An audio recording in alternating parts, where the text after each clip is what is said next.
Carneiro Leitão. Bom, então, dando início, doutora Tânia.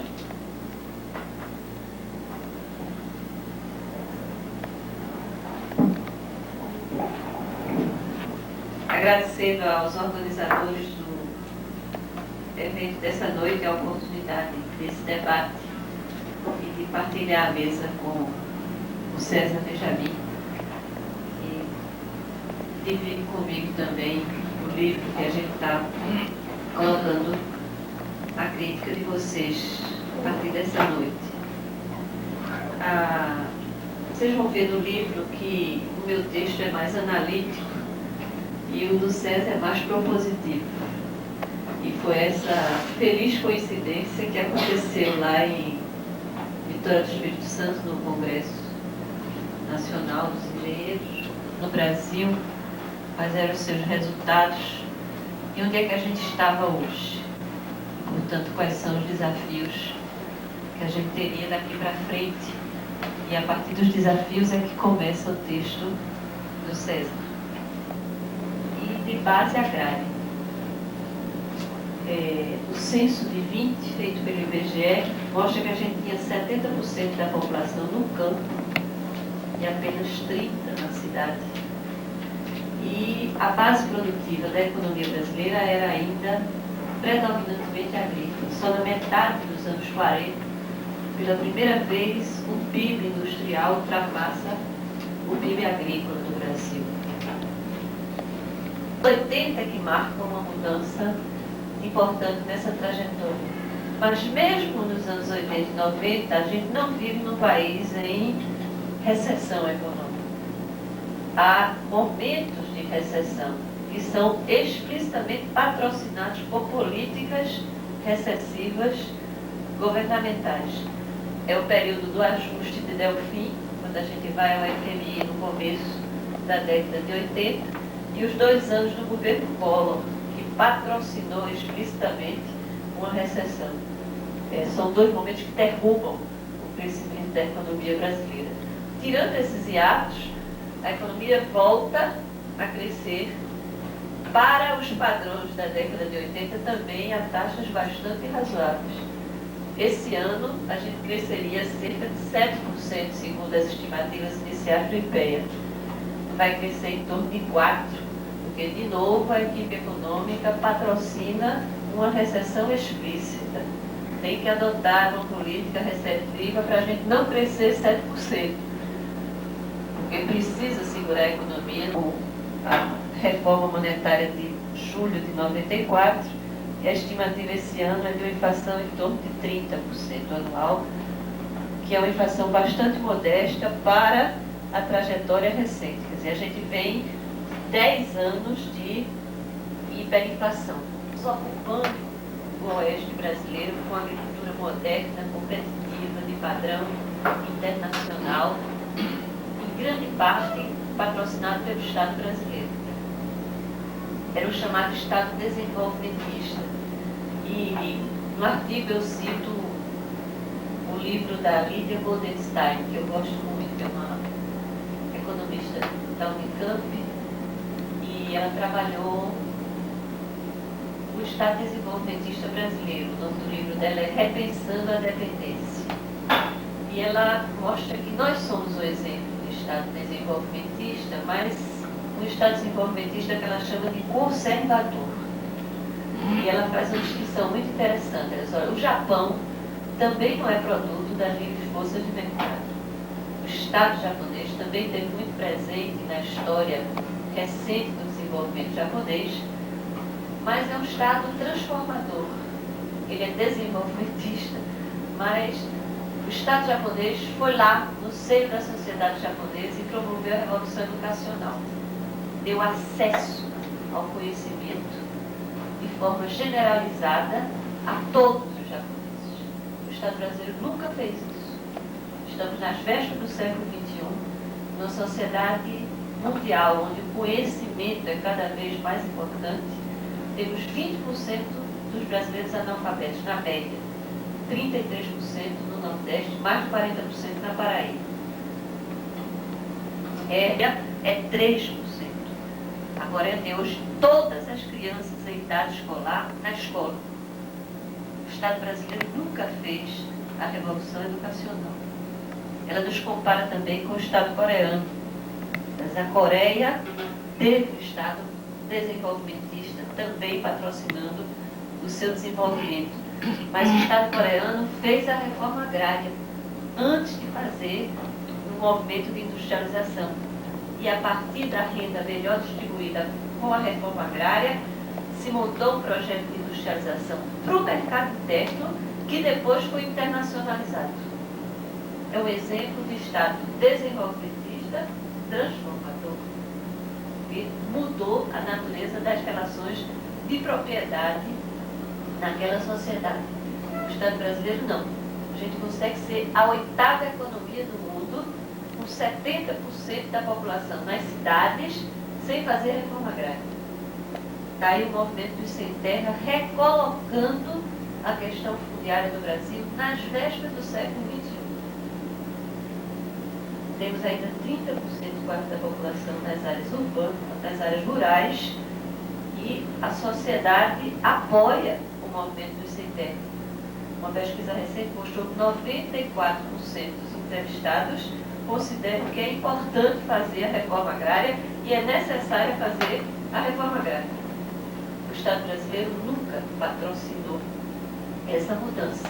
Ele patrocinou a outra mudança, a mudança do Brasil rural para o Brasil urbano, do Brasil agrícola para o Brasil industrial. Certo? Com esse tipo de modelo, nós conseguimos ser o que somos hoje. Nós chegamos a ser a 8ª economia industrial do mundo. Os 7 grandes, o 8º era o Brasil. Ao mesmo tempo, a gente é uma sociedade profundamente fraturada. Nós temos uma das piores concentrações de renda do mundo. 10% dos mais ricos do Brasil apropriam 50% da renda nacional. E os 20% mais pobres apropriam apenas 2% da renda nacional. Não tem nenhum país semelhante ao Brasil no mundo que tenha esse perfil de distribuição de renda, que tenha o tamanho da fratura social que a gente tem. Nós somos exemplo também de um país que consegue implementar um modelo de desenvolvimento que é exitoso do ponto de vista econômico e um desastre do ponto de vista social. A realização do capital, que é o comando dessas grandes massas em torno de poucos atores no mundo. Esse movimento se deu e a gente assiste hoje a um momento em que grandes atores podem, pela sua dimensão, operar na escala global.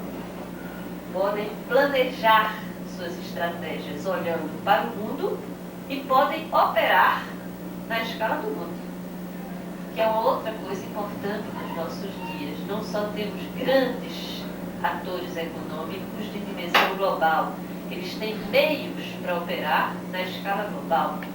Parte desses meios vem da evolução científica e tecnológica. Parte desse trabalho é o trabalho da engenharia, que coloca na mão desses atores condições materiais para eles operarem na escala do globo. E essa é uma mudança muito importante, porque ela traz consequências muito interessantes, né? Não é só que a economia opera na escala mundial, ela aumenta a inter-relação entre os espaços econômicos, ela muda com frequência os locais de produção e ela impõe o padrão de competitividade. À medida em que os espaços econômicos interagem mais, que esses atores têm mais presença em mais lugares no mundo, o padrão de competitividade se coloca como uma pressão em cima dos outros atores. Mas não é só a globalização que a gente tem. Eu acho que é preciso ver que no momento que a gente está hoje, nós vivemos uma crise importante da economia mundial. Não é só o bloco socialista que está em crise. O bloco capitalista também vive uma crise, né? Quando a gente pega os indicadores que os economistas usam, a taxa de crescimento da produção, a taxa de investimento, a gente vê que não estamos numa fase brilhante do capitalismo. Muito ao contrário, estamos numa fase de transição, no fim de um ciclo de expansão importante que se deu no pós-guerra e talvez no começo de próximo ciclo, mas ainda numa fase de dificuldade de transição. Tanto essa dificuldade existe que está se passando nas economias capitalistas, das quais o Brasil faz parte, uma profunda reestruturação produtiva, certo? Então esse é outro movimento importante. Os setores dinâmicos estão mudando, a forma de organizar o mercado agora em grandes blocos é uma nova tendência. A revolução científica e tecnológica está mudando como produzir. A linha de montagem rígida, típica da economia do século XX, está desaparecendo e sendo substituída pela produção flexível. Então, isso está dando mudanças muito importantes. A matéria-prima não é mais a do século XX. A matéria-prima estratégica do século XX foi o petróleo. A matéria-prima estratégica de hoje, que será do século XXI, é o conhecimento. As empresas que não tiverem acesso ao conhecimento, as pessoas que não tiverem acesso ao conhecimento, os países que não tiverem acesso ao conhecimento, não tem chance no século XXI, porque a nova forma de produzir está incorporando fortemente essa necessidade, né, de produzir inovação, de ter flexibilidade, de poder mudar o processo produtivo, trabalhar na linha flexível com muita força. E há mudanças muito profundas no padrão gerencial, inclusive mudanças ideológicas. Empresas contratando psicólogos para trabalhar comportamento humano dentro da fábrica. Outro dia eu tive uma experiência muito interessante no Cabo, lá perto do Recife. Nós fomos visitar uma fábrica que tinha se candidatado a um prêmio de gestão e era uma filial de um grande grupo multinacional. E todos os empregados do chão da fábrica que nós entrevistamos nos disseram a mesma coisa. O patrão deles era o mesmo patrão do patrão. O patrão deles era o cliente. Foi muito interessante a nossa experiência, porque nesse mesmo dia tinha um movimento sindical da categoria e um cara no carro de som do lado de fora, desculpem a palavra, esculhambava o patrão. E os caras lá dentro dizendo a gente que o patrão dele era o cliente. Que estavam fazendo a cabeça dele nessa direção. Que não tem mais esse antagonismo patrão-empregado, porque ambos têm o mesmo patrão, que é o cliente. Então são mudanças de concepção, de visão da sua inserção social. Está se gastando dinheiro para fazer isso dentro da fábrica no final desse século, né? Há um outro movimento muito importante, que é o movimento de financiarização da riqueza. Eu não consigo entender a política de Fernando Henrique se eu não trabalhar este movimento. O que é a financiarização da riqueza? É a capacidade de gerar riqueza na esfera financeira, que é fantástica hoje. Os números da esfera financeira são fantásticos. Só para dar um exemplo, o conjunto do PIB mundial é algo da ordem de 24 trilhões de dólares, toda a produção mundial. O montante das operações no mercado cambial mundial é 18 vezes isso. 18 vezes o conjunto da produção mundial. Há uma enorme capacidade hoje de gerar riqueza na esfera financeira.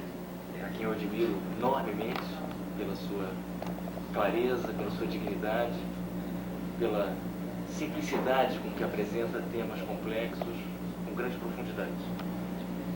E, para mim, no terceiro congresso lá em Vila Velha, foi extremamente impactante assistir a Tânia falar. Ela falou no dia seguinte da minha apresentação, e ela não tinha assistido a minha apresentação, nem lido o meu artigo. E foi extremamente impactante vê-la compartilhar, né, de um universo de análise bastante semelhante, embora nós não tivéssemos nos falado nos últimos tempos. O que me deu um grande incentivo para continuar trabalhando os temas que eu apresentei lá. E nossos pontos de partida são extremamente próximos. Eu também começo chamando a atenção muito rapidamente de vocês para o fato de que essa situação de crise que o Brasil vive desde os anos 80 e se prolonga agora por essa primeira metade dos anos 90, não pode de forma alguma ser tomada como uma situação normal. Quer dizer, essa crise prolongada de perspectivas, ela atinge exatamente aquele país, como a Tânia ressaltou, que é um caso internacionalmente conhecido e estudado de crescimento rápido, né, e de êxito na construção da base industrial moderna ao longo do século XX. Então, a crise dos anos 80 ela tem que ser encarada como um enigma, e não como uma situação minimamente normal, porque ela acomete um país dotado de imensas potencialidades de crescimento, né, e que já demonstrou isso sucessivamente. Amesquinhada. Quando a gente estuda os debates havidos no Brasil nos anos 40, nos anos 50, é surpreendente perceber como a discussão era mais rica e a discussão tinha um objeto mais bem definido no próprio Brasil. Eu quero dizer que, ao longo desse último período, primeiro os economistas roubaram o centro do palco. Tá? A discussão sobre o Brasil virou uma discussão econômica, quando não deve ser assim. Ao longo do processo de desenvolvimento de uma sociedade complexa, né, como a nossa, não é um processo econômico, nem pode ser compreendido apenas pelo ângulo econômico. Nós já tivemos um período em que os engenheiros participavam exaustivamente no centro do debate nacional, né, os pensadores sociais em geral, e um primeiro sintoma do empobrecimento do nosso debate é que ele virou apenas um debate econômico, que também é uma parte da economia brasileira. Ou seja, além de reduzir o debate de Brasil para debate de economia brasileira, nós reduzimos o debate de economia brasileira para um debate de um segmento dessa economia. Mas mesmo ao discutir exaustivamente esse segmento, né, quer dizer, como é que oscila o câmbio no mês seguinte, como é que se comporta a inflação da semana passada, nós criamos uma coisa bastante abstrusa, que eu chamo nesse texto de uma macroeconomia do curto prazo. Né? E todo o debate nacional gravita nos últimos 15 anos em torno dessa macroeconomia do curto prazo, né? A partir de modelos absolutamente simplórios de raciocínio econômico, que não dão conta nem de longe da complexidade de um país como o nosso. Então, eu diria que, para a gente poder fugir dessas limitações, eu acho que o primeiro movimento intelectual que a gente tem que fazer é recolocar, voltar a preencher o objeto do nosso debate de dimensões que foram completamente esquecidas. Né? Esse país tem uma história. Né? Não me refiro a uma história metafísica, no sentido de um mergulho ao passado dos nossos ancestrais. Eu quero dizer que o ponto em que nós estamos resulta de um determinado movimento. Né?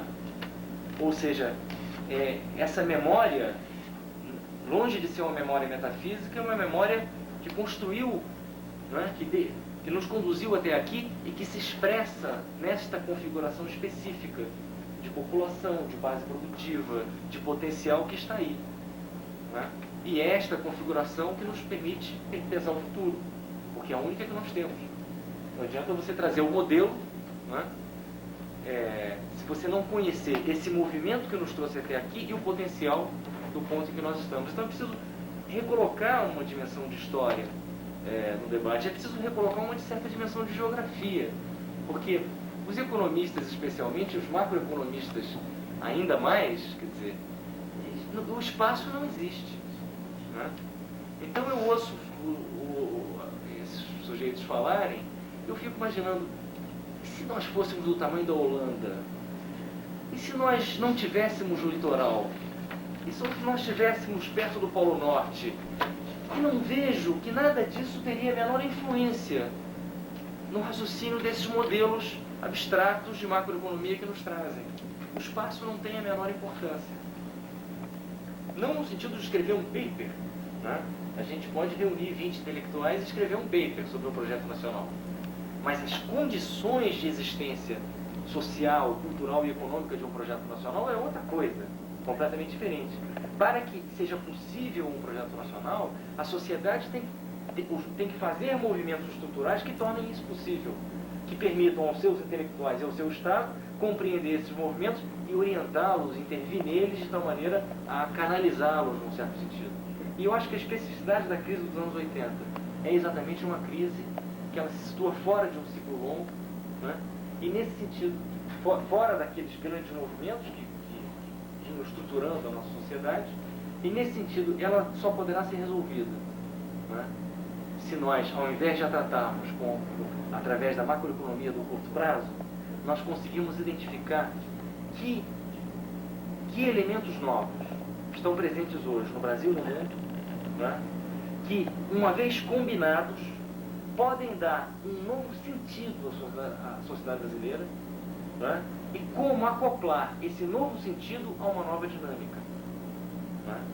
Quer dizer, então é preciso compreender, sair desse truísmo, né, que a direita usa muito. A direita tem um raciocínio que é de uma pobreza assustadora. Ele diz assim, ponto 1, o mundo mudou. Ponto 2, é preciso privatizar, etc, etc. Ponto 3, quem não concordar com isso não percebe que o mundo mudou. Né? Quer dizer, a partir de uma verdade, de um truísmo, né? Quer dizer, é claro que o mundo mudou, é claro que o Brasil mudou, mas isso, longe de ser uma grande descoberta científica, enfim, o mundo não mudou. Minha pergunta é essa, não mudou nos anos 70, não mudou nos anos 50, não mudou no século XIX, não mudou no século XVIII, né? Quer dizer, mas a nova tecnologia, vamos pegar o exemplo da eletricidade, aqui, já que nós estamos num ambiente fechado e iluminado, quer dizer, basta a gente imaginar o impacto que foi, no seu devido tempo, né, a possibilidade de geração e transmissão de grandes blocos de eletricidade, para a gente ver que essa renovação tecnológica não foi descoberta ontem, essa ideia de que o mundo muda tecnologicamente, quer dizer, o impacto da capacidade de geração e transmissão de eletricidade certamente foi maior na sua época, em termos do impacto sobre o setor produtivo, sobre a capacidade produtiva da humanidade e sobre o bem-estar e sobre o conjunto da vida social do que o que está acontecendo hoje, possivelmente, ou do petróleo, na sua época, etc. Então é preciso escapar desses raciocínios muito simplistas, porque eles estabelecem uma relação de causalidade que não sustenta. E buscar, como eu disse, quer dizer, é óbvio que o mundo mudou e o Brasil mudou.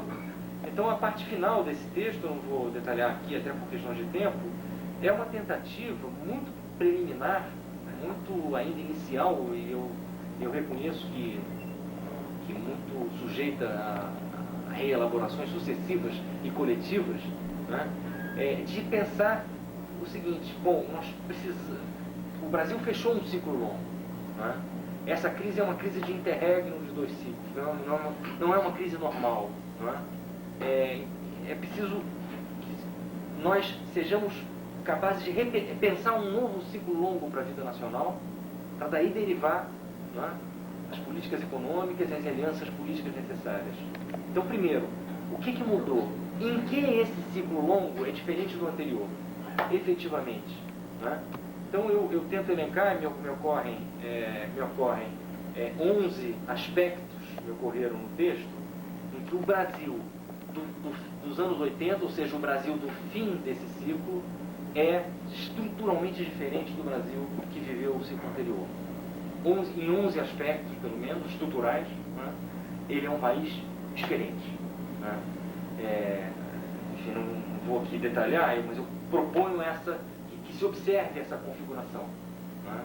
E a partir daí, o desafio final do texto é dizer, bom, esse é um conjunto de novidades estruturais, né?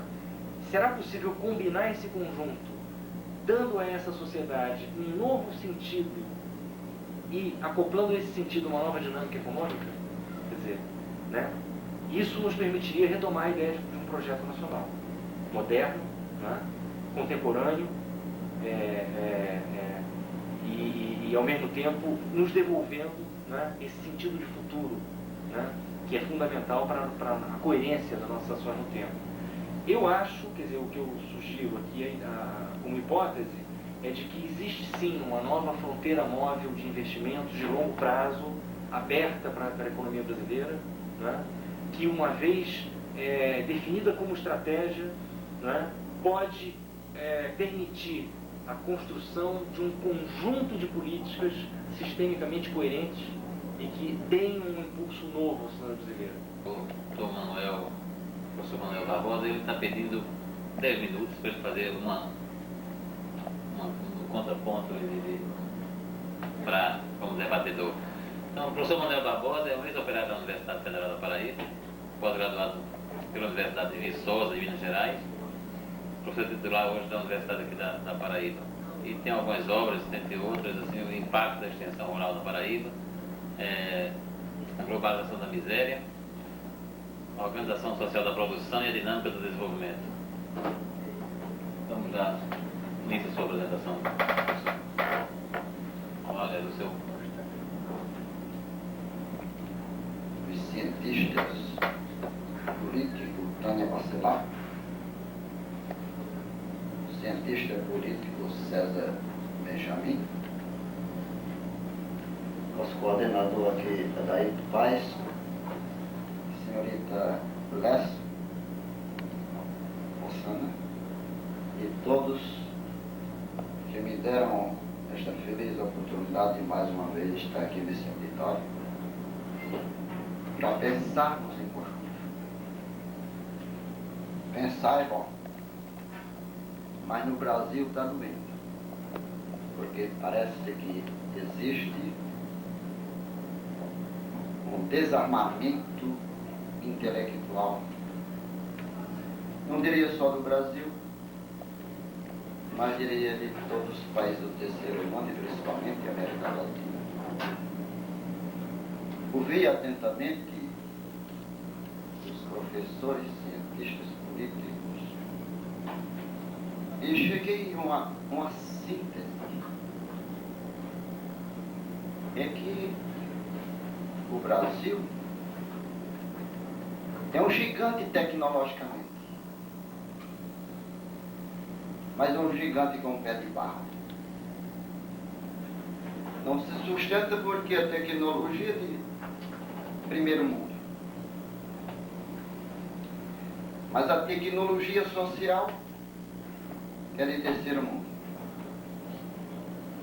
Então temos tudo para ser um gigante com um pé de aço, não de barro. Pois bem, essa discussão eu quero trazer novos elementos e dar a minha mão solidária da grande contribuição que vocês estão trazendo aqui na Paraíba, no Sindicato dos Engenheiros. Vamos falar um pouco das forças produtivas, ou seja, nossa tecnologia, que é de primeiro mundo, Mas as nossas relações de produção é caduca e profundamente desumana. É assim sendo, o problema é muito mais grave do que pensamos. É gravíssimo e assustador. Então não podemos ficar na expectativa, temos que tomarmos posições, agora não técnica, mas profundamente ideológica, em virtude, muito mais hoje do que ontem, com a monopolaridade. Então, não gostaria de chamar o neoliberalismo, mas gostaria de chamar o neocolonialismo. O problema é tão grave, mas passamos a comparação. Na hora em que você importa esse relógio, ficticiamente melhor do que o nosso. Nossa indústria fecha. Porque apesar de sermos um país tecnologicamente autossustentável, não temos a capacidade tecnológica dos países que se dizem desenvolvidos, que eu ponho uma aspa. Porque desenvolvimento não se traduz por tecnologia, por encanto em massa. E a situação econômica dele é brutalmente acelerada no que diz respeito à marginalização de seus proletários. E se a máquina é um fator de desenvolvimento como força produtiva, mas altamente tecnificada, é perigosa porque desemprega. Então, a máquina, quando altamente desenvolvida, é fator de subdesenvolvimento, porque desemprega. E se nós abrimos nossas barreiras alfandegárias, porque a Constituição Nacional, razões para que me permita o termo acalorado imperialismo, destrua a nossa economia, não só as estatais, mas sim toda a nossa tecnologia privada. Tomemos o exemplo do relógio. Mas estamos importando até pipoca. Desculpa a expressão popular. Porque se nós não tivermos uma expressão popular, nós mesmos que manipulamos conceitos talvez difíceis de entender, a linguagem do povo, é necessário que nós nos nivelemos a maneira de pensar do povo. A coisa é tão perigosa que nós imaginamos assim, querendo, dados aqui os companheiros, elaborar um pequeno modelo, agora não do desenvolvimento brasileiro no que diz respeito à sua tecnologia, mas no que diz respeito à sua relação de produção, ou seja, tecnologia social, ou seja ainda, a globalização de sua miséria. Daí, nos anos 64 para cá, 31 anos, de preparação ideológica,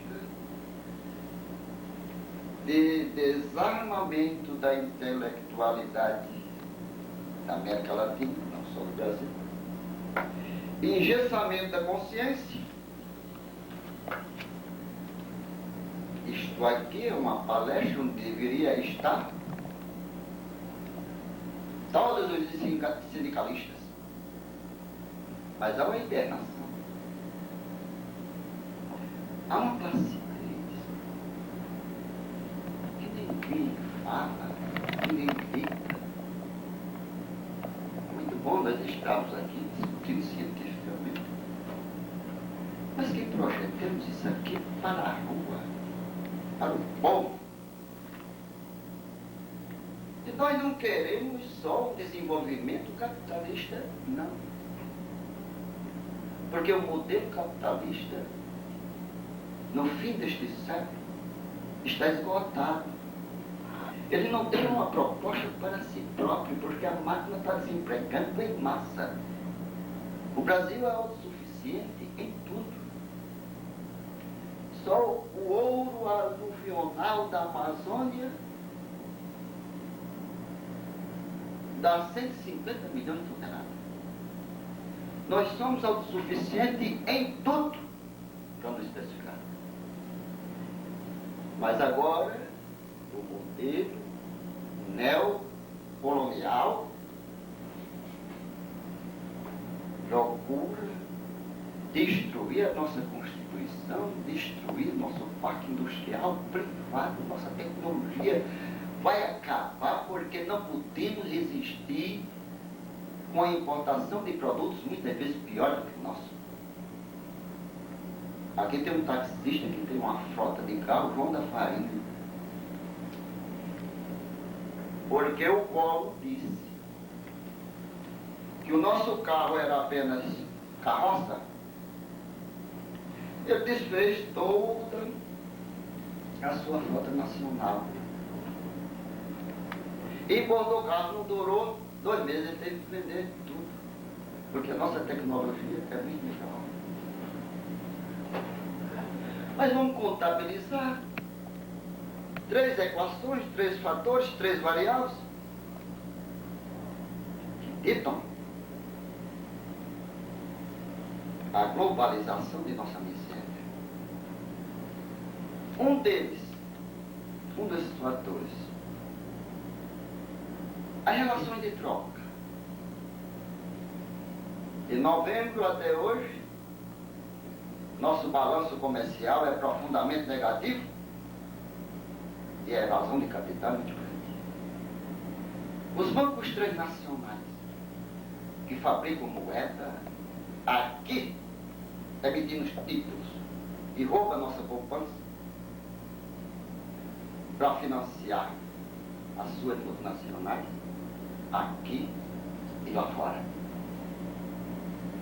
A evasão de divisas através de chefe de viagem, tráfico de droga, entesouramento do exterior,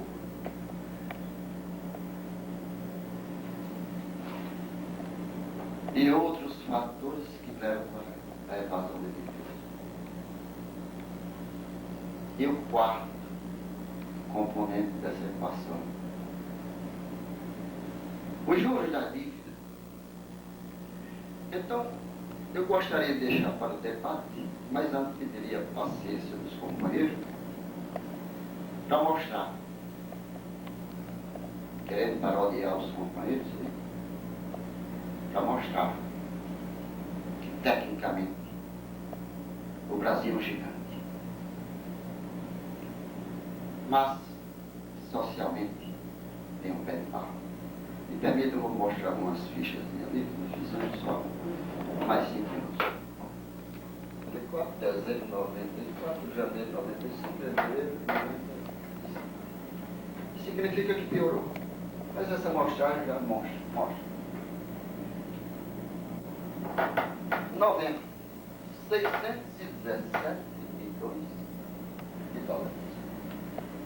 A balança comercial. Dezembro, 489. Janeiro, 290. Fevereiro, 1.095 milhões de dólares, ou seja, 1 bilhão e 95 milhões. O que faz um total de 2.491 em 4 meses. Isso é uma sangria. Isso é terrível. Isso é doloroso.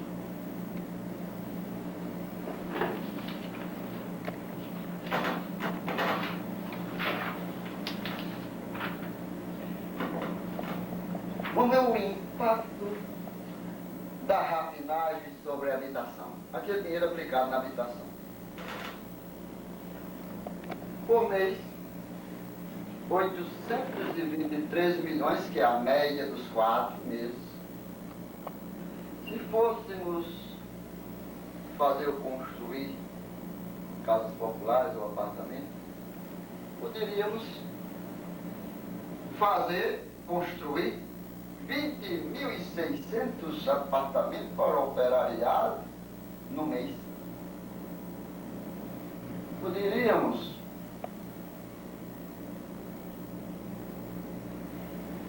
construir 675 apartamentos por hora. Estamos mandando para o exterior 675 apartamentos por hora. Estamos... Não podia. Não por hora mesmo. Não podia. Aqui, um minuto. Uma casa popular de 20 mil. Um minuto. Apenas uma variável da equação. Sem contar bancos, estrangeiro aqui, sem contar a evasão, só balança comercial e sem contar o juro. 4 variáveis.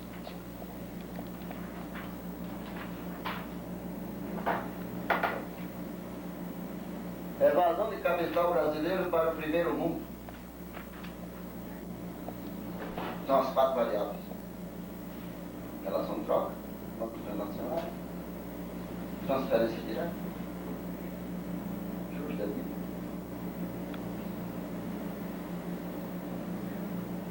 50 bilhões. E não se pode fazer educação, quer privatizar as universidades, porque privatizar todo o nosso ensino do primeiro e segundo grau já não está. Em vez disso, temos uma escola que aliena, muitas vezes só informa, mas não é um ensino preparatório para se pensar ideologicamente, para podermos fazer um confronto ideológico contra esse desmanche econômico da nossa nação, sem contar com o desmanche social do nosso tecido social.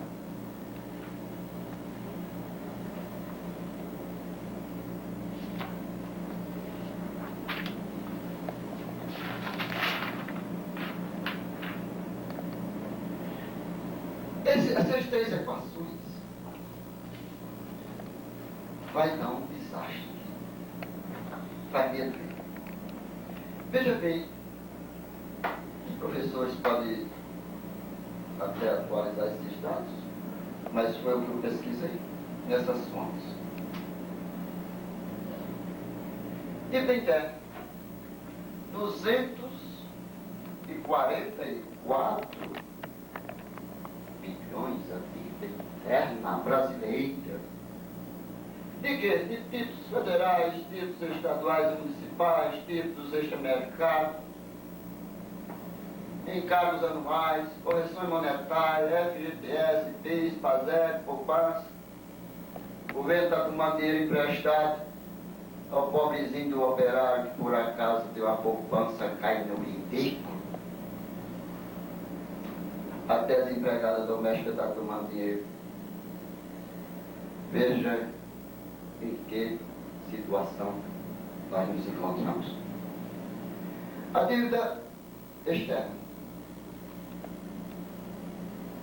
Principal. Uns dizem que é mais, outros dizem que é menos, fiquei na média. Os juros. 20 bilhões por ano.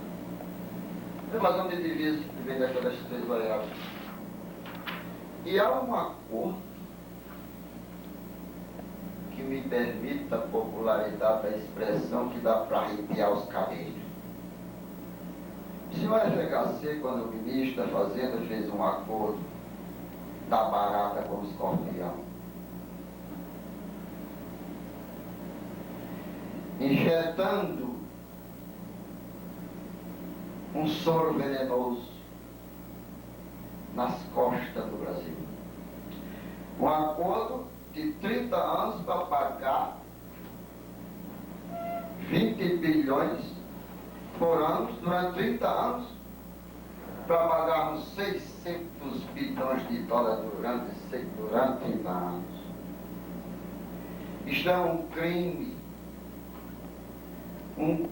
de lesa pátria, um crime contra o Brasil, um crime contra o proletariado, um crime contra a própria burguesia nacional. Se você for projetar esse crime para o futuro, daqui a 30 anos, somando isso tudo, você terá uma dívida de 1 trilhão e 400 bilhões de dólares. Então, essa dívida é impagável. É impagável porque não está de acordo com as leis internacionais. É impagável porque ela é ilegal, amoral e imoral.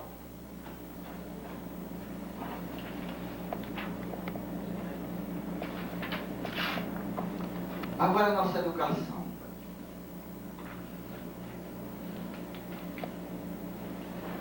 Morrem antes dos 5 anos 190 mil.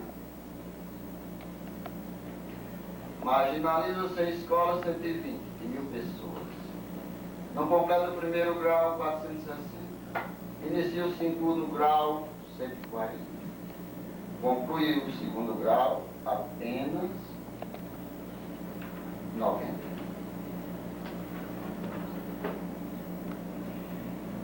Num país que tem uma tecnologia avançada. É um gigante com os pés de barro porque não temos educação, nem no primeiro grau, nem no segundo grau, nem na universidade. O perfil de demanda da economia brasileira. A professora Apenas tanto falou e os dados dela são mais fortes. 10%, 1% da economia brasileira vai para a burguesia e apenas 50% da população brasileira fica apenas com 20% dessa renda. Isto não é distribuição de renda, não. Isso é um genocídio.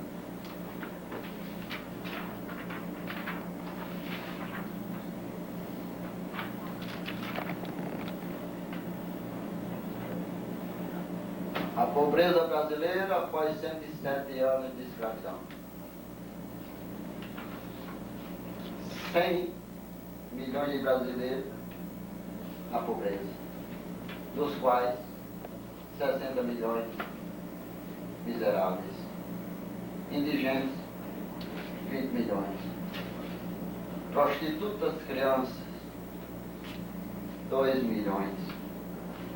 É o que resta do desenvolvimento social brasileiro, apesar de sermos a 8ª economia do mundo no que diz respeito à tecnologia. Porque o modo capitalista de produção está provado que não resolve. Então, qual que resolve? O socialismo, com certeza.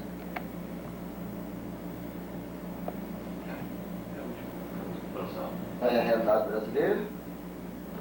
Eu quero agradecer aos companheiros, quero oferecer nossa humilde contribuição e agradecer essa oportunidade e espero dar uma contribuição no calor desse debate, que todos vocês puderão nos ajudar para que podemos pensar em torno da melhora desse país. Muito obrigado. Se dirijam a este microfone que está aqui à frente da mesa. Tá? E antes de começar o debate, a discussão, o doutor... Não, depois. Tá. Então, está aberto o debate.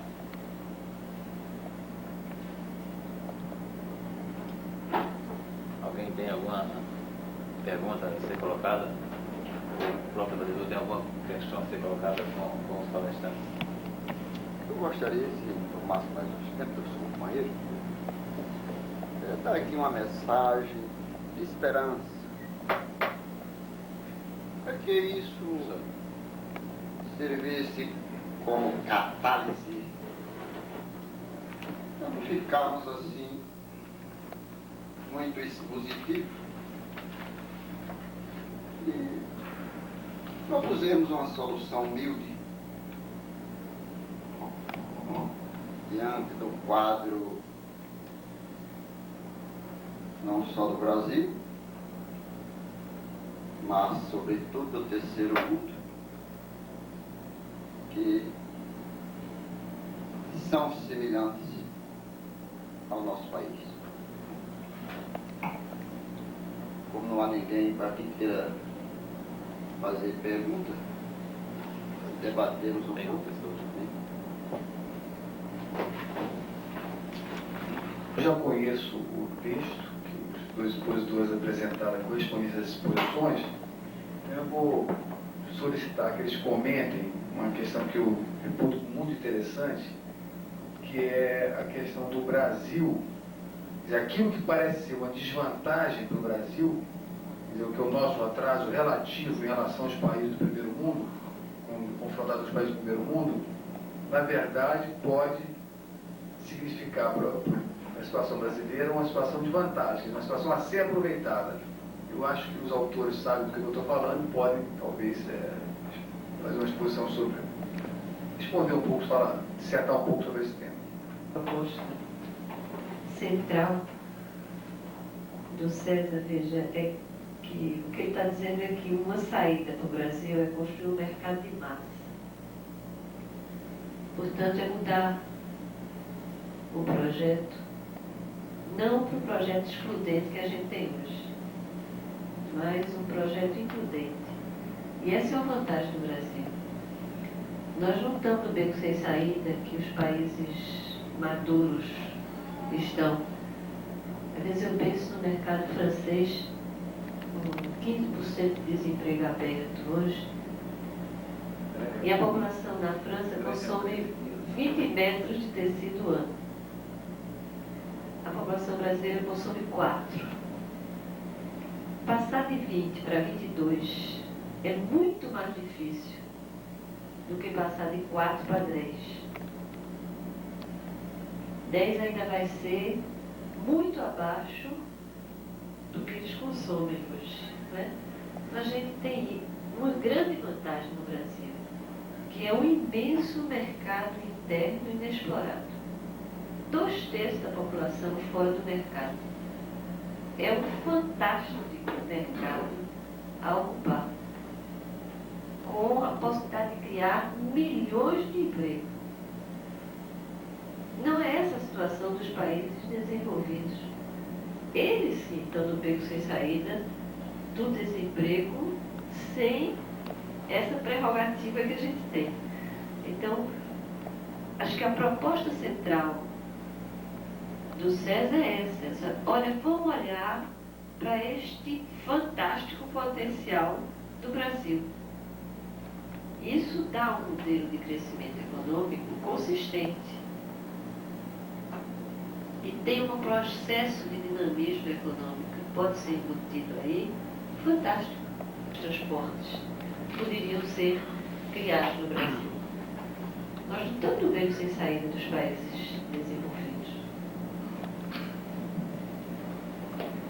Só para complementar, aqui eu acho que a questão que o Sérgio levantou nos remete a uma pergunta preliminar, que é o seguinte: a ideia de atingir níveis crescentes de justiça social é um sonho, é uma utopia, é um desejo, ou ao contrário, ela pode ser acoplada a uma dinâmica econômica efetiva, eficaz, realista, né? Capaz de impulsionar não só a distribuição da riqueza, mas também a criação de mais riqueza para ser mais distribuída. Quer dizer, se nós não conseguirmos encontrar um princípio de dinâmica econômica que articule o nosso projeto, né, a ideia de justiça social fica no terreno das boas intenções. Quer dizer, você tem que fazer políticas sociais. E essa questão no livro é tratada, como a Tânia falou, deixando claro que há uma grande diferença entre a estrutura produtiva brasileira e a estrutura produtiva dos países mais desenvolvidos, de um lado, e de outro lado, entre a estrutura de consumo da população brasileira e a estrutura de consumo dos países mais desenvolvidos. Em que sentido? Os países mais desenvolvidos, eles têm uma base produtiva bastante homogênea e que ocupa a ponta tecnológica, né? Então, a melhoria dessa base produtiva, o aumento da produtividade do trabalho nesses países, né, ele se dá necessariamente na ponta, na margem, né, que é um processo que exige a inovação. E a inovação, a nossa estrutura produtiva, ela tem setores bastante modernos, tem setores medianamente modernos, tem setores atrasados, tem setores muito atrasados. Ou seja, ela é muito heterogênea na sua produtividade interna. Necessariamente, você precisa aumentar a produtividade da ponta, do trabalho mais produtivo. Ou seja, você não opera apenas na margem, você pode operar fortemente na média. O trabalho no Brasil, ele pode se dar largamente sobre a difusão de tecnologias bastante bem conhecidas, amortizadas, dominadas, né? Quer dizer, em todos os setores. E quando a gente olha pela estrutura de consumo, a gente vê o seguinte, que o consumo de bens tradicionais, típicos da segunda revolução industrial, dos bens duráveis de consumo, etc., no primeiro mundo, essas populações já estão relativamente saciadas desses bens. Você não alavanca a economia francesa, ou japonesa, ou americana, produzindo mais geladeira ou mais televisão. Todas as famílias desses países já têm. O crescimento nesses setores é um crescimento na margem, né? Então, na área de consumo, esses países precisam desesperadoramente criar uma inovação de produto. Eles precisam criar novos produtos para onde o consumo se mantenha, né, muito elástico. Tá certo? Ora, o processo de criação de novas tecnologias e de criação de novos produtos é um processo muito difícil, que explica, em parte, inclusive, o desempenho medíocre das economias do primeiro mundo. Quer dizer, elas vêm crescendo muito pouco, porque o seu crescimento é muito difícil, né? Quando você olha a estrutura de consumo da população brasileira, você vê uma demanda infinita, né, para os bens tradicionais. Alimentação, têxtil, móveis, eletrodomésticos, etc., etc. Que também se acoplam àquelas tecnologias que nós já dominamos. Então, embora a nossa situação, do ponto de vista absoluto, seja desvantajosa em relação ao primeiro mundo, do ponto de vista relativo, ou seja, do ponto de vista da oportunidade de elevação da produtividade do trabalho social e, portanto, de crescimento, é vantajosa. Exatamente porque nós estamos relativamente atrasados, nós podemos crescer com maior velocidade. Isso não é válido para os países muito atrasados. Tá certo? Países que têm 98% da sua população analfabeta, como vários países africanos, né, não tem esse ponto de partida, não pode, quer dizer, não é uma estratégia. Mas para os países que já se dotaram de uma base técnica e industrial como nós, né, e mantém essa heterogeneidade, né, o grande ganho que esses países podem ter no curto e médio prazo, né, na produtividade do trabalho, portanto na recuperação do crescimento, pode ser dado com a elevação da produtividade em setores atrasados, portanto com a difusão de técnicas já bem conhecidas, né, e com a produção de bens tradicionais. Enquanto nos países mais ricos tem que ser dado com a inovação de técnicas que não são conhecidas e com a criação de novos bens. Portanto, é mais fácil o Brasil crescer potencialmente, desde que ele tenha uma estratégia correta, né, de mix produtivo, tecnológico, né, para lidar com essa realidade. Ora, se a nossa estratégia for ao contrário, disputar o nicho de mercado dos novos produtos do primeiro mundo, aí a nossa desvantagem é absoluta. Aí nós somos os perdedores. Né? Com lúcido e coerente leitura por parte de vocês, eu fico de certa forma frustrado. Inicialmente eu me frustro porque eu não consigo. Quem patrocinaria essas ideias? Aí eu fiquei me perguntando, será que seria a gente apressar o caos social, a revolução social? está entendendo? Será que promover, depois do Silvão, impeachment agora do FHC? Então, eu só garanto uma coisa, vou comprar o livro, só não leio hoje à noite, porque amanhã eu tenho aula muito cedo, vou dar muito cedo. Pode ser que a resposta esteja no livro. Obrigado. No presidencial passado, na outra de Collor, quase deu empate. E na passada, também. A diferença foi muito pequena. Tem uma parte importante do Brasil com uma outra visão de Brasil. Nós não podemos subestimar esse outro pedaço do Brasil, que pensa diferente, que almeja um país diferente. Tá certo?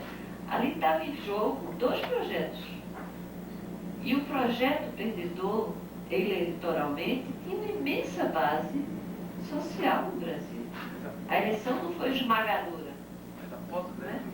Então você tem, na minha visão, uma enorme aderência social. Quando a gente diz essas coisas, no meio militar tem aderência, no meio sindical tem aderência, no meio do mundo. E ela hoje cresce a modesta taxa de 10% ao ano, enquanto o Japão cresceu. É uma estratégia combinada e é um país parecido com a gente, heterogêneo, tá certo? E que sabe organizar e tirar proveito da sua heterogeneidade. Na minha visão, um país mais problemático do que o Brasil. Muito mais problemático. Nós não temos mais de 1 bilhão de pessoas, nós temos 150 milhões de pessoas, tá certo? Então, eu acho que a gente tem muito a aprender com a China, exatamente no rumo do miolo da proposta dele. Nós não somos um país qualquer, ponto 1. Temos de onde partir. Nós somos um país heterogêneo, não temos receita única. Certo? Temos que ter a inteligência de combinar diversas alternativas. Construímos uma sociedade complexa. Temos que dar conta dela agora. É um pouco a lição que os chineses nos dão nesse momento. Eles também participam do movimento de integração, mas não é a integração submissa do Brasil. É a integração comandada pelo projeto chinês do século XXI. Tá certo? Até na base do cacete. Tá certo? Nem tem discussão muito sobre isso. Desse ponto de vista também a gente está melhor. Nós somos uma sociedade onde as estruturas democráticas de participação estão muito melhor organizadas do que na China. Então, eu acho que é por aí que a discussão que a gente queria colocar, e eu acho que às vezes a gente subestima a possibilidade do patrocínio. Eu acho que tem uma brecha de patrocínio bastante ampla. Obrigado. Bom, tem uma pergunta a ser feita pelo colega, e a colega aqui da Luísa Rossano também quer fazer uma outra. Falei daqui mesmo, vamos para a terra dele. Para que rapidamente descesse um pouco mais esse comentário, esse processo de financiarização, chamado assim, né, dentro desse contexto da economia internacional. Né, qualquer coisa, mas que cientificidade tem um aprofundamento maior sobre essa discussão. E ao Dr. César Benjamin, qual o futuro dessa macroeconomia de curto prazo, né, esse próximo período agora? Hoje em dia, tanto no Brasil quanto no mundo, está difícil ver o futuro. Essa é uma característica do momento presente. Né? Quer dizer, se você olhasse o mundo nos anos 50, você tinha certos rumos de previsibilidade. Estava se desenvolvendo uma certa base tecnológica, que você era visível, uma certa estabilidade bipolar, etc, etc. Hoje o mundo é fortemente caracterizado por uma situação de transição, não se sabe bem para onde, em todas as esferas. Né? E no caso brasileiro, o que me chama a atenção é de que nós tivemos um projeto nacional há algumas décadas atrás. Pode-se dizer um projeto burguês, é verdade. Um projeto fortemente conservador, é verdade. Mas ao mesmo tempo, era um projeto que remexia com todas as classes sociais. Quer dizer, um país que se urbaniza na velocidade que nós nos urbanizamos, que se industrializa dessa maneira, quer dizer, é um país em que o camponês vem para a cidade, vira operário, o seu filho já vira um ferramenteiro um pouco mais especializado, criam-se universidades, surge uma classe média, se implanta uma imprensa, ou seja, era um projeto em que, embora fosse fortemente conservador e não distribuísse renda e propriedade, ele criou uma fuga para frente. né? Ele botou a sociedade brasileira numa grande fuga para frente, né? A expansão da fronteira agrícola, enfim. Então, de certa maneira, foi um projeto, embora conservador e burguês, ele organizou a sociedade brasileira de uma certa maneira. E, portanto, concedeu hegemonia a um certo grupo social. Hegemonia é isso. Hegemonia é quando o teu projeto inclui, você vê, que ele dando certo, né? Ele não dá conta, nem de longe, né? Das questões fundamentais do país e da população brasileira. Quer dizer, imaginemos que o projeto neoliberal dê certo e que nas suas bases o país volte a crescer estavelmente. Mas não absorve emprego nem sonhando. Nem a massa de desempregados já criadas pela crise dos anos 80 e 90, nem os jovens que estão entrando no mercado de trabalho. Tá?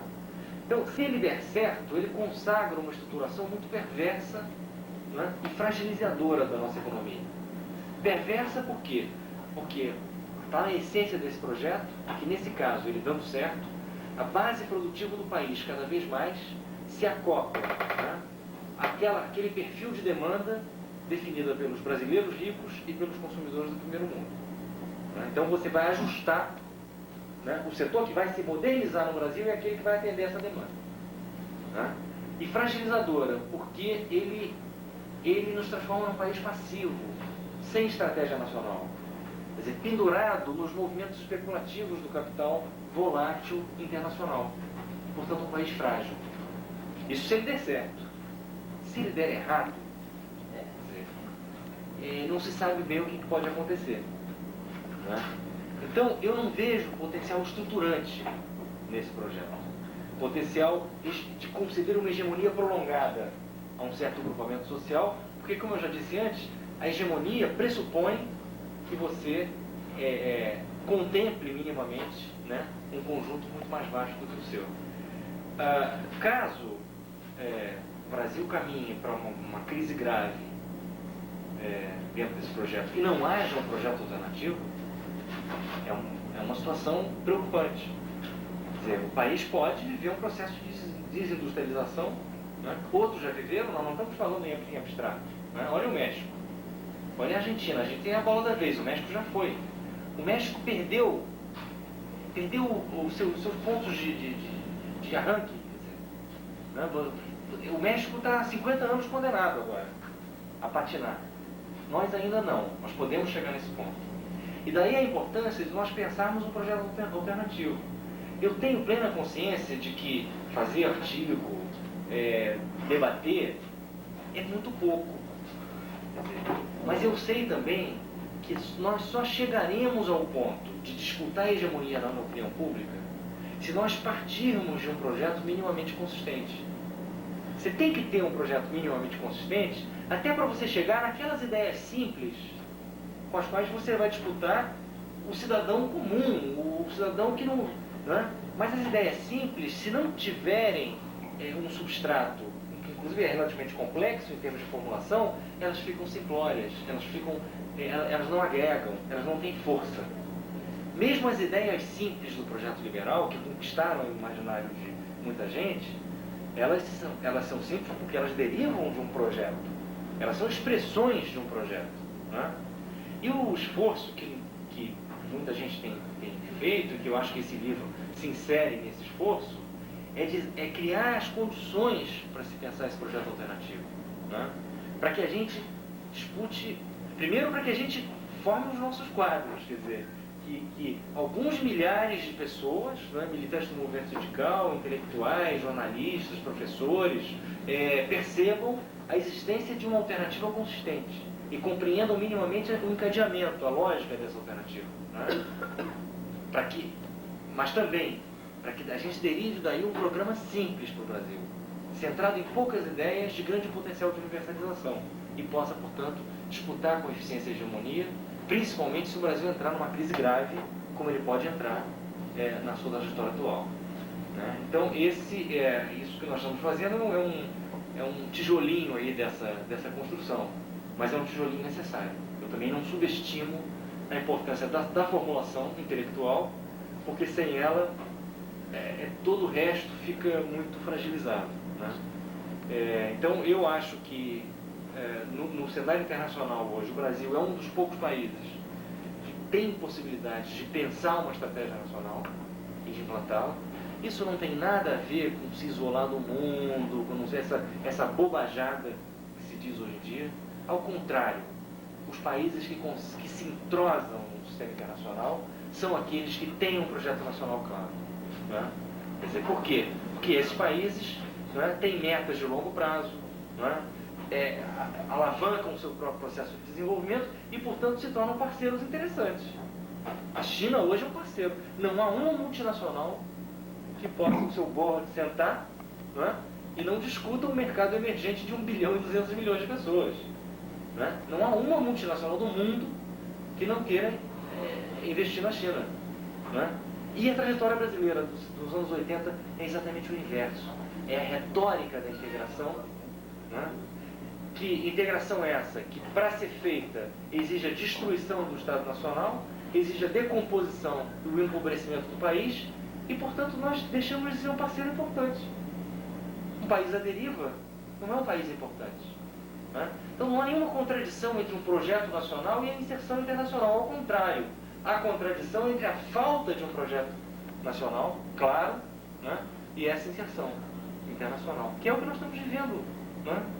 Nós não participamos de nenhum movimento central do mundo hoje em termos de fluxos tecnológicos, de fluxos financeiros. Isso que está vindo aí é o capital volátil, vagabundo, que vem beliscar uma taxa de juro alta.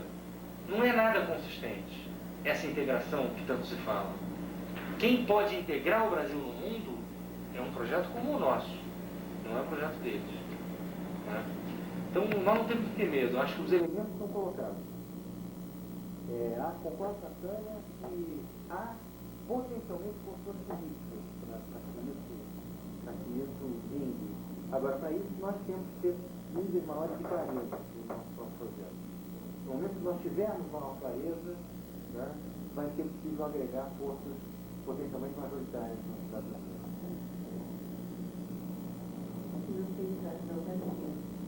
Eu não vou conseguir explicar aqui a complexidade do que é isso.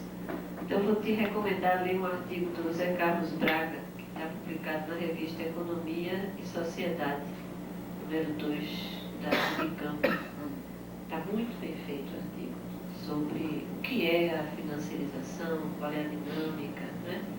Mas eu vou aproveitar o nosso processo de privatização para dar um exemplo concreto no Brasil do que aqui eu chamo de financiarização da riqueza. Veja, nós estamos privatizando... Infelizmente, poucas pessoas participam desse debate. Seria muito mais famoso. Pode ser. Não, você não é tão feio assim, né?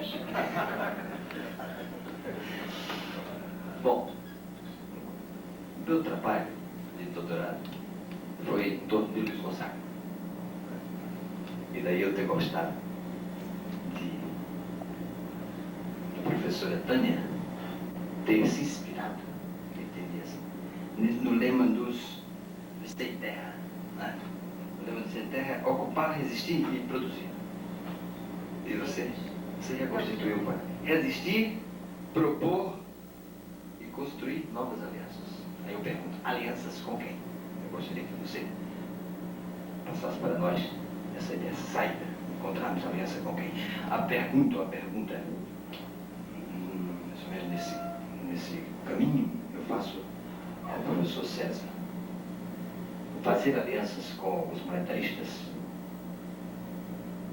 Eu não entendi bem qual é a sua proposta. Não ficou, pelo menos para mim, não ficou clara essa proposta alternativa sua. Fazer alianças com quem? E uma pergunta ainda nesse caminho, eu falei ao professor Barbosa. Eu fui aluno de Florestan Fernandes. Eu não gostei quando o Florestan, nosso querido Florestan, numa das últimas entrevistas que ele deu à Folha de São Paulo, ele disse que não faria críticas a Fernando Henrique para não magoar Fernando Henrique e nem magoá-lo a si próprio. De todas as declarações de Florestan que eu conheço muito bem, a única da qual eu discordei foi essa. E agora eu concordo com uma outra, quando ele diz que não há no sistema capitalista soluções para os problemas existentes no sistema capitalista. Daí eu fazer a pergunta ao professor Barbosa, que já esteve em Cuba, eu já estive também. E o seguinte, quais são as soluções, já que nós estamos aqui? Quais são as soluções que nós devemos buscar? E, portanto, fica, a nível metodológico, aliança com quem? Essas alianças nós temos de ir à rua, debater com quem? Ao professor César também, pelo adepto do monetarismo. E, ao mesmo tempo, para o professor Barbosa. E a pessoa estudou o Olodum. E é uma experiência fantástica. É um exemplo de como, quando o Brasil resolve olhar para si, ele é capaz de empreender. O Olodum tem como projeto básico, projeto cultural, político e ideológico, assumir a negritude e fazer com que a sociedade baiana reassuma a sua negritude. Tá certo? E estão conseguindo isso. A hora que ela narra como foi a catarse do momento em que eles dançaram o Faraó na avenida, no carnaval, é uma coisa maravilhosa. O reencontro da sociedade baiana com as raízes reais dela, que são as raízes negras, né? E como eles, que eram um pedacinho da sociedade baiana, conseguiram fazer essa aliança. A aliança com o resto de Salvador, que também é preto, tá certo? Pedacinho branco da elite. Várias vezes eu me referi a esse conjunto de ideias que a gente está tratando aqui. As pessoas percebem que é alguma coisa muito ampla, quer dizer, com grande potencial de unificação na sociedade brasileira. E volta e meia surge a questão, né, do nível de conflito necessário para mudar os rumos do país. Eu só quero dizer a vocês que eu não tenho nenhuma ilusão.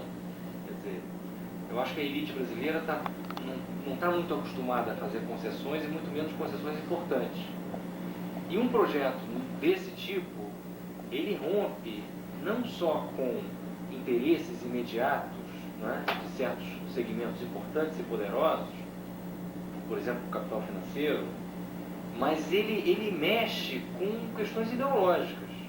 Quer dizer, não é à toa que nós não construímos o mercado interno de massas, apesar de termos construído as bases materiais disso acontecer. Quer dizer, é porque a nossa sociedade, ela reproduz mecanismos de exclusão que não são só econômicos, são sociais, culturais, não é? E o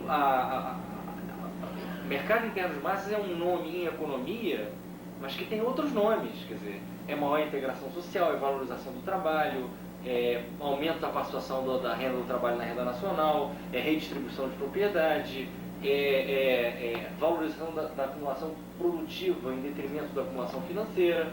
E tudo isso significa um nível de enfrentamento, um nível de mudança extremamente radical no Brasil.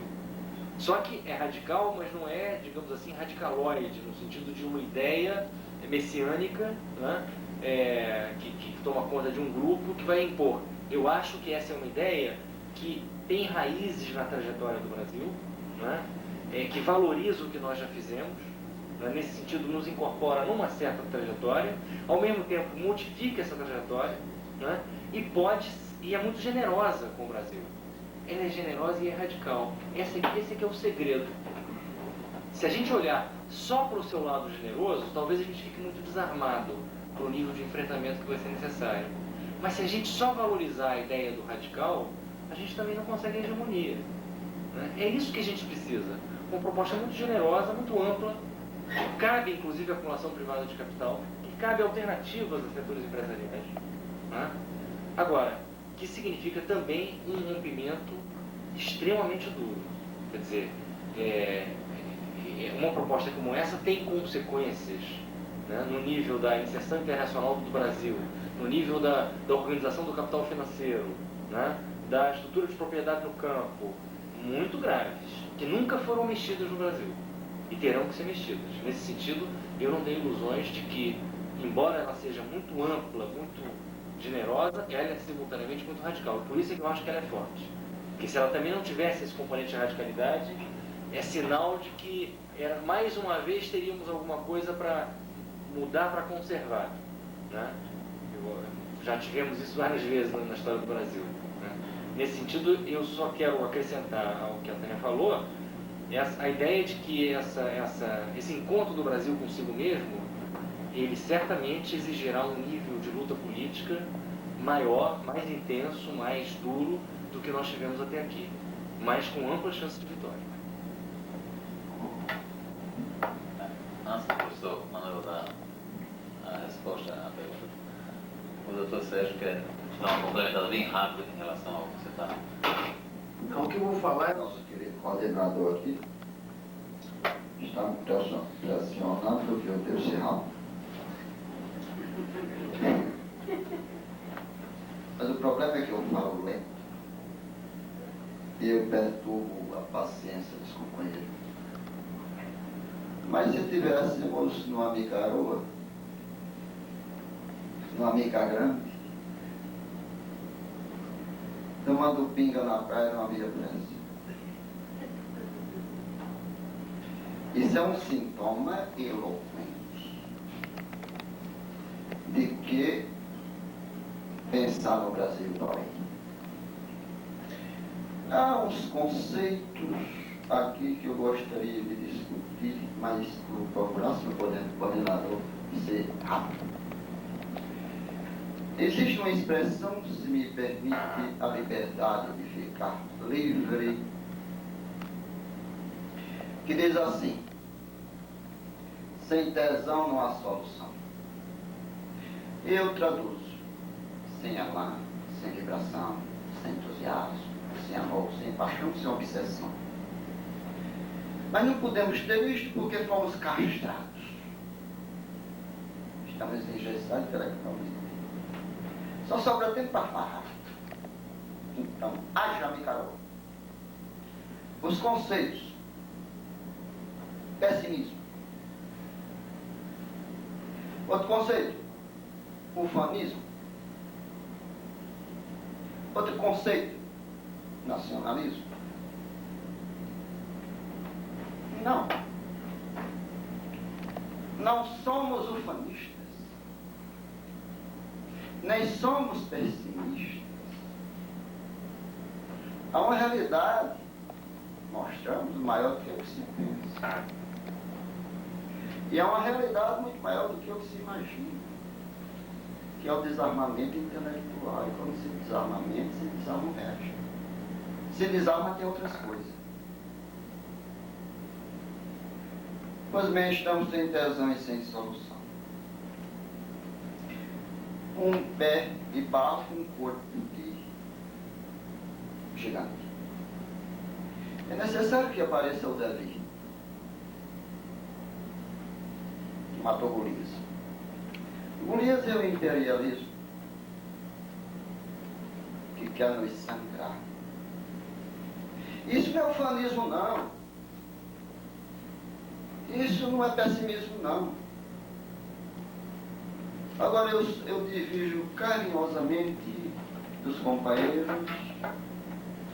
na reflexão, não na base concreta dos dados que nos tornam complexos, mas sim na solução.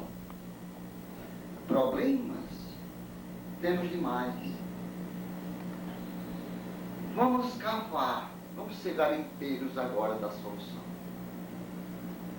Vamos sair um pouco da teorização científica para a prática. E se observarmos na prática, não se faz mudança, não se coloca projeto, sem a participação, e eu grifo, ululante do povo. Se o nosso problema fosse técnico, seria bom. Nosso problema é político. E uma política nacionalista para resolver e opor-se tão profundamente como o neocolonialismo. Mas a nossa dificuldade talvez não seja tanto de ordem teórica, mas sim de ordem prática. Ninguém vem para a rua. Quero agradecer ao companheiro e amigo, o professor Antônio Gomes, por essa oportunidade que nos deu de tentar uma solução. Eu começo mostrando que o Iraque só tem petróleo e deserto. O Brasil tem tudo, não falta nada. 30 países invadiram com foguete o Iraque. O que não farão com o Brasil, se tem tudo e não falta nada. E se lá está começando, não tem nada e falta tudo. Lá no primeiro mundo. O Brasil, em termos de riquezas naturais, é o país completo. E lá a falência nada. Não. Isso não é do senhor FHC, não.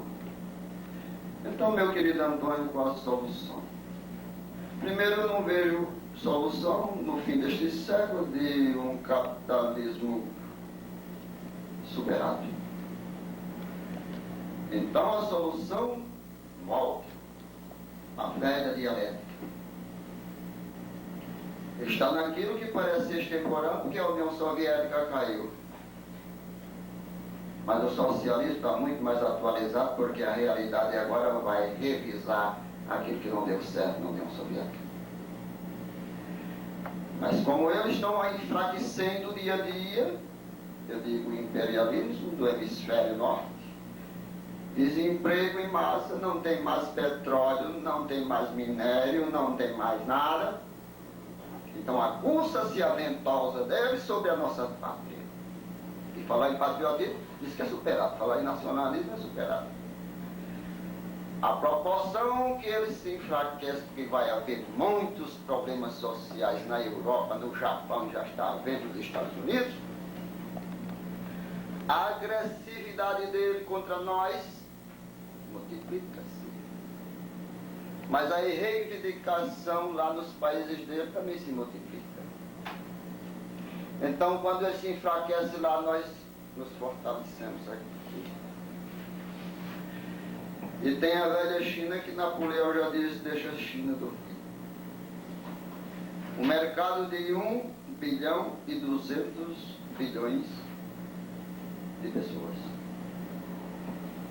Eles já estão na dependência da China.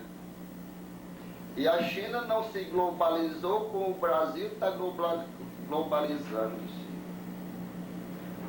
A China globalizou-se para trocar Coca-Cola por know-how dentro da tecnologia. E fechou ainda mais o regime político, para não se desgraçar a nação. Nós não, estamos rasgando a Constituição. Estamos não, rasgou-se. Em todas aquelas emendas que nós falamos, que desnacionalizou totalmente a defesa nacional no campo jurídico e que vai desnacionalizar mais ainda com a reforma da Previdência e mais ainda com a reforma dos funcionários públicos, tirando a estabilidade e dentro da Constituição colocar que o imperialismo americano pode ser empregado aqui no Brasil para dar emprego para o brasileiro. Mas se multiplica aqui as reivindicações. O grito vai ser grande. Enquanto nós vamos para a rua, porque a miserabilidade é quem vai levar para a rua, também lá nas cabeceiras dele, o povo vai para a rua, haja vista essa grande greve na França. Então ele não pode controlar o mundo. E talvez o Brasil se salve por um triz do neocolonialismo, como não salvou-se o Chile e a Argentina. Mas aqui já está caindo, porque já existe em São Paulo 1 milhão de desempregados. Todas as bodegas estão fechando. As indústrias estão pedindo concordado. Então, é o povo na rua enquanto eles ficam fracos. Nós ficamos fortes. Esta solução capitalista, que nós queremos renovar o regime capitalista. Porque pela dialética, diz assim, existe uma contradição primária e uma contradição secundária. A nossa contradição principal. Em 1963 era a luta de classe para fazer o socialismo. Agora demos um passo na história para trás. Nós queremos agora outra contradição, que não é mais a luta de classe, é a luta imperialista. Por conseguinte, o imperialismo não vai controlar o mundo.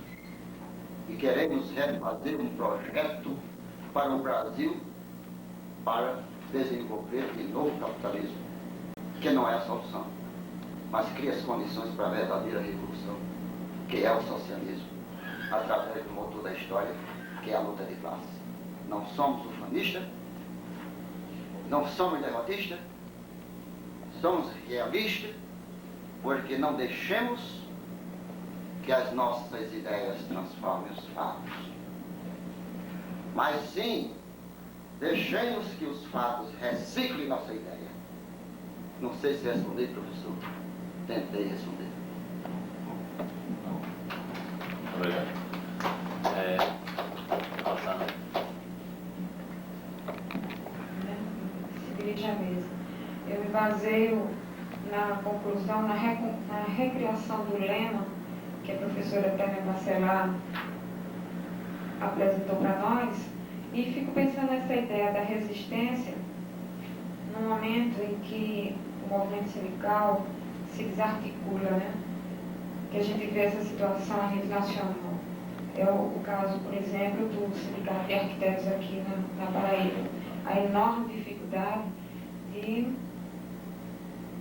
conjugar esforços, atrair interessados nas discussões que dizem respeito à situação brasileira. Então, de qualquer maneira, eu acho que a saída é sempre resistir, né? O otimismo é a questão fundamental que se apresenta, pelo menos é a que me agrada. E fico pensando nessa ideia da formação de coalizões, né? Da política de coalizões. Então, de qualquer maneira, a gente ainda não aprendeu a sentar para negociar a divergência, né? Colocando posições contrárias. Essa é uma tradição que a gente não tem. Brisa outra. Quer dizer, o Movimento Sem Terra está lá, organizando, resistindo e produzindo. Tem gente pensando na universidade, tem gente no movimento sindical. São trabalhos diferentes, né? Mas é dessa diferença que a gente constrói uma alternativa ampla, né, para o Brasil. Então eu acho que é preciso não contrapor uma coisa à outra, né? Uma formulação, digamos assim, um pouco mais sofisticada à divulgação, à organização e assim sucessivamente. Eu acho que estamos todos no mesmo barco. E diria até que, de uma maneira um pouco provocadora, pelo menos as pessoas que estão na academia deviam aprender com os liberais. Quer dizer, o pensamento liberal foi fragorosamente derrotado no mundo nos anos 20. Agradecer a doutora Tânia, ao doutor César. Vou mostrar aqui mais uma vez, né? Agradecer também ao doutor Manuel Barbosa a participação. Então, os sindicatos dos engenheiros, o CREA, o IAB e a Associação dos Agrônomos da Paraíba agradecem a presença de todos e principalmente a palestra dos ilustres palestrantes. Muito obrigado. Obrigado.